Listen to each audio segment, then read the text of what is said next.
Here's some shit that I wish somebody would have taught me. Last night I went to the casino and lost a shit ton of money, and retrospectively I probably should have done this before I went. However, when I got home, I started doing some research and found out that I lost all my money because I was playing the worst fucking games at the casino. So to make sure you don't make that same mistake, here are all the games you should probably stay away from because they have the least likelihood of you winning. I understand that slot machines are a staple of any casino, and that's for a fucking reason. Slot machines are built in with a 5 to 15% house edge. You want to shoot between a 1 and 3% house edge. The lower the number, the best odds you have of winning. And at 5 to 15%, that means if you get lucky, you'll be leaving with 85 cents for every dollar you put in the machine. But if you are going to play slots, do it in Vegas because they have a lower house edge because they want more people to win and come back. Craps is weird because it has one of the best and worst house edges. Betting on the pass or don't pass line only gives them about a 1.9% house edge, which is really good. However, if you bet on anything else, you're probably fucked because everything else sits between about a 5 to 20% house edge. Lastly, we have good old roulette. Roulette sits between about a 2 to 5% house edge, which isn't too bad. But here's the problem. Original roulette only has 1 0, but American roulette has an extra double zero for some reason. And that reason is because when you add a double zero, it doubles the house's edge. So now you're sitting between a 5 and 10% house edge. So we got the absolute worst games to play at the casino out the way.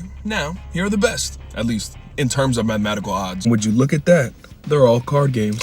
So let's go ahead and start things off with blackjack. There's a couple things that go into making blackjack such a special game. For one, it comes out the gate with between a 0.5 and a 2.5% house edge. Next, you got to keep in mind that blackjack is a 100% mathematical game. So one day, a bunch of nerds with computers and gambling addictions came up with a little something called basic strategy. This is a sheet that comprises all the potential hands you can be dealt and all the potential hands the dealer can be dealt, and then gives you the exact perfect mathematical next move to make. But this is not a perfect strategy. There's still going to be variance and you're still going to have good luck and bad luck. So always go with your gut.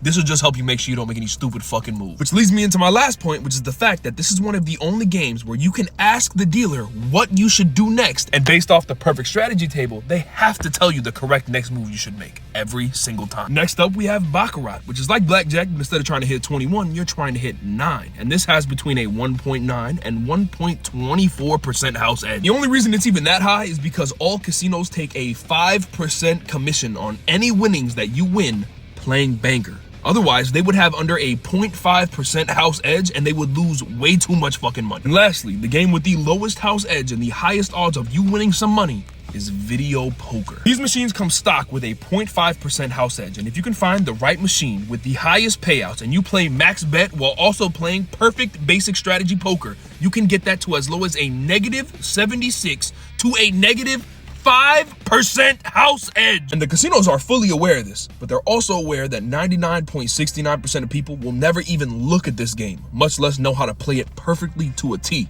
And they're willing to take those odds. And while all these games do give you the best odds, your actual best odds are to never fucking gamble to begin with.